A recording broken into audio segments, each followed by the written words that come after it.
big my head is, do you?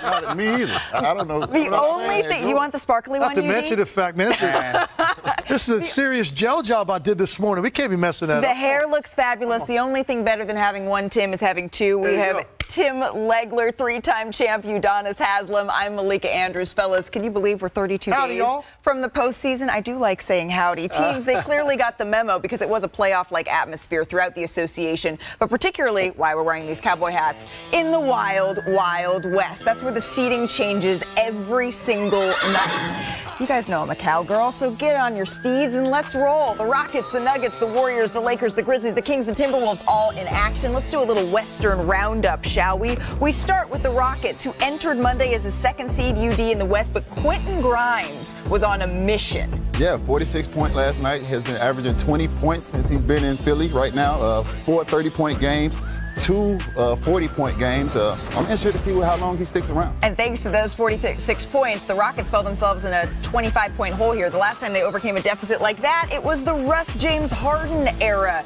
Can they climb back out again? So we pick it back up as we head back to last night with 5 seconds remaining here, just over in the fourth quarter. Jabari Smith Jr. at the free throw line here. Watch out for Şengün on this one, UD. Oh, he's too small. He's too small. You got to do whatever you got to do. The game is on the line right now. You got to grab him, kick him, bite him, whatever you got to do. I'm not sure what kind of box out that was, but baby Jokic, as Perk says, is taking advantage. So to overtime we go, Udonis. Again, the game tied at 131 here. Watch Şengün. Once again, small matchup. That's what you got to do. Beat them up inside. I know we like to shoot a lot of threes, but when you have a mismatch, take advantage. And this one right here would ice the game. Jalen Green hits the three, so the Houston Rockets complete the comeback 144-137, and they stay at that second seed in the Western Conference. So the Nuggets and the Warriors, Denver third in the West, Golden State sixth entering tonight. It was time for Aaron Gordon in this one. Aaron Gordon dialing up a 38-point game when he has to have it, and just recently having missed almost a month to be able to come out and dial it up to this extent. And they needed every one of these points really in this game. Special night. With no Nikola Jokic, no Jamal Murray, no Christian Brown. By the way, huge night for Russell Westbrook as well. His 203rd career triple-double. Jokic, you got to get back in the lineup if you want to catch his record. He'll get there eventually. All right, onward we go. Memphis and Sacramento here. No Ja Morant for the fourth-seeded Grizzlies. The third quarter, this was a tough moment here for the Sacramento Kings. Domantas Sabonis legs, twists his ankle going for the layup. Just another look at this right here. And that's all the way over. You see that outside of that ankle touch the court, you know that's going to be some swelling, and we'll see how long he's going to be out. Yeah, you have to wonder how that's going to impact their pursuit of the play-in and playoffs. Malik Monk hits the wing three, so he finished with 28. The Kings get the win here, and Sacramento is in that 9th spot right now. All right, let's check in on the Spurs and the Lakers. The 5th-seeded Lakers, still without LeBron James. Luka Doncic, you know how he loves that rim-running big. That's his favorite big to play with. That's what he had in Dallas, 2 of them. He's got one here in L.A. as well. You see Luka with a smile on his face for that reason. And then Austin Reeves, he's had 4 straight games with at least 25 points. Luka, high praise for his new teammate. He's an amazing player. For him to go undrafted is unbelievable. And, you know, it's not easy to go undrafted and then play at this level. And it's amazing just to be by his side. Okay, we've been racing through all of these highlights as the Lakers get to win, and we still haven't gotten to the game of the night here. The Minnesota Timberwolves, they entered this game on an 8-game winning streak, kicking it back out to Mike Conley here. Hey, Legs, did you know the bank's open? Bank is open. Apparently, Obi Toppin must go to that same bank because he hit after hours, too. Oh. Cha-ching! Obi Toppin, there was no stopping in overtime here. Once again, watch Obi Toppin in the corner here. Kicks it back out. Can't play better defense. That's just an incredible shot. A night when a guy had a lot more freedom to take shots because the starters were out. Look at this. Tyrese Halliburton. Same exact play to beat the Bucks. Eerily familiar on the opposite side of the court a week ago. And then watch here. The Pacers able to get their hand on the inbounds pass here. So Julius Randle can't quite get the look that he liked here. The Minnesota Timberwolves streak comes to an end. Here's Coach Chris Finch on the Wolves' loss. Yeah, I mean, it's a game we lost in the first half. Just with our energy and our decision-making was poor. So now you create a team, you know, it's already a really good offensive team, and they get the confidence to kind of get it all cranked up, and that's when you see the shots go in. I mean, there was some, you know, big-time shot-making by them, but they felt that comfort pretty much all game. So the Wolves have been rolling lately. They won 8 straight prior to last night, but their clutch time struggles, they popped up again. The 24 clutch time losses this season, they're the most of any team in the association. So I think it's time for a little bit of Legler's Lab on how the shorthanded Pacers took down the NBA's hottest team. Legs, what's bubbling in your beaker? All right, Malika, let's get in the lab. I'm over here with UD, and we're going to talk about the anatomy of winning and losing in late game situations. And I know UD has a lot to say about Minnesota's last possession in regulation, what they probably should have gotten, what they ended up getting instead. So let's just start off right here. And I think, UD, you want to point out what action are they trying to get here off the inbound? I mean, everybody knows that the ball is going to Anthony Edwards, so that's no surprise to anybody right now. So what first thing you're going to do is we're going to zipper him up right now with the pin down. So as we zipper him up, Going to get this down screen. You want Anthony Edwards coming up, catching the basketball, and then hopefully he makes the right read. We're going to zipper him up on the down screen. So the ball is in Anthony Edwards' hand right here. Pause it right here.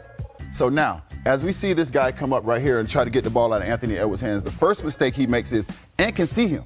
He can look right at him. So if this is LeBron James or Luka Doncic, they're immediately going to attack the weak side right now. So he should have waited till Anthony went to the left and then came up so he can attack from his blind side. So Ant can see him right now. So that's the first mistake Indiana made. Now, secondly, Ant should be attacking the right side because this is where he has the advantage right here with Julius Randle and Jaden Daniels. Now we can fast forward it. One guy playing 2 on the backside. One guy playing 2 on the backside. This is where the advantage here. He goes to the opposite side. Now he puts himself as at a disadvantage. He goes away from the side where there are less defenders right now. So now he goes to the side where you have 1, 2, 3, 4 defenders. Jaden Daniels does what he's supposed to do. He pulls out of the corner. Mind you, he had just hit the 3 that sent it to 115 before it went into overtime, shooting 40% from 3 right now. So Indiana made a mistake by over-rotating early, taking away Julius Randle too early. This guy should have been playing 2 right here in between. He rotated over, took away Julius Randle too early, left Jaden Daniels wide open to the pool, 40% three-point shooter. This is the maturation for Anthony Edwards. This is the next step. LeBron James, Luka Doncic, guys like that, those guys make that play. You see how crowded it is over there? I put this at the end. Julius Randle, when this ball goes off to him, his head goes down because he's frustrated with the shot they got. Now you go to overtime. So this is what Minnesota did wrong. What did Indiana do right? Starts off here at the beginning of this possession, you had Anthony Edwards picking up the hot hand on the court, Obi Toppin. So this is his man right here. Weak side, we got these 2 guys matched up. Now you're going to see TJ McConnell is going to get that brush screen. He's going to try to get some penetration along the baseline to force a reaction on the weak side. And actually, Minnesota does a pretty good job. Right here, you see a recognition of this screen, which means now there's a switch. So now Obi Toppin is guarded right here on the weak side of the floor. Anthony Edwards doesn't fully commit, but he's going to help a little bit on this penetration. But here is ultimately what gets Obi Toppin free. The fact that he continued to come up the floor before he reverses direction. By doing that, he freezes this defender right here. And now, as a result, he gets there almost in time, but not quite. Now, look, this is a ridiculously difficult shot.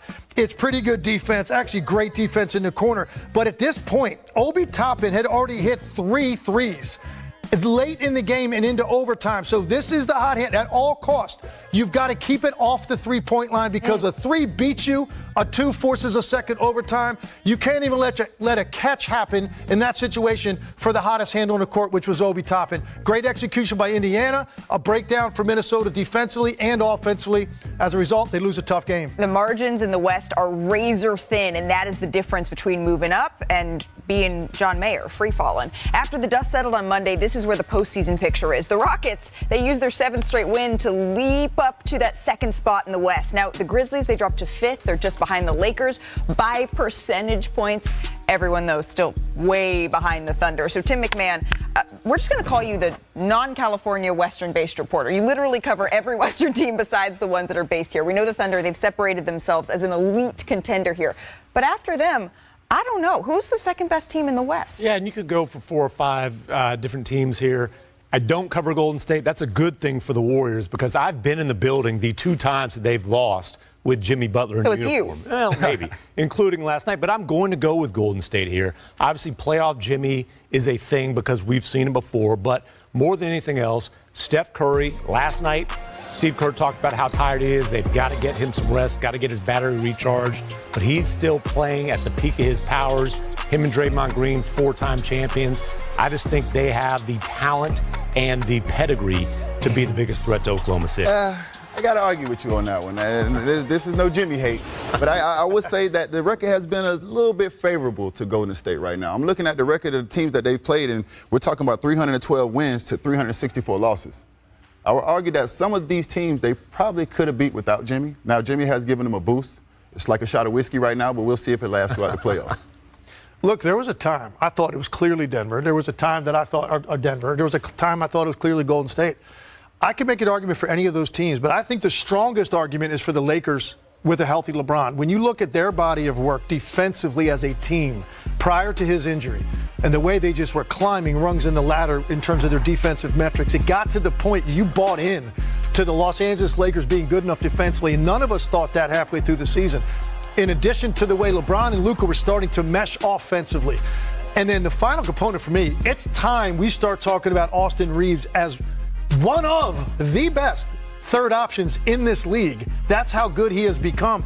I look at the Lakers and what they were doing before LeBron got hurt, and I think that might be my strongest argument, assuming LeBron James is healthy when he gets back. It changes by the day. On paper, it's the Lakers. I think push comes to shoves in the playoffs. They have two guys that you just absolutely don't want to see. You add Austin Reeves into that mix, and they are looking like the second best team. The problem is the Thunder have built a lead in this Western Conference that makes everybody else a distant second. All right, I need a second to catch my breath. We got to a lot in that first block of our show, and we still have a lot to get to. The Warriors, they've fought their way up the standings, but after a tough loss and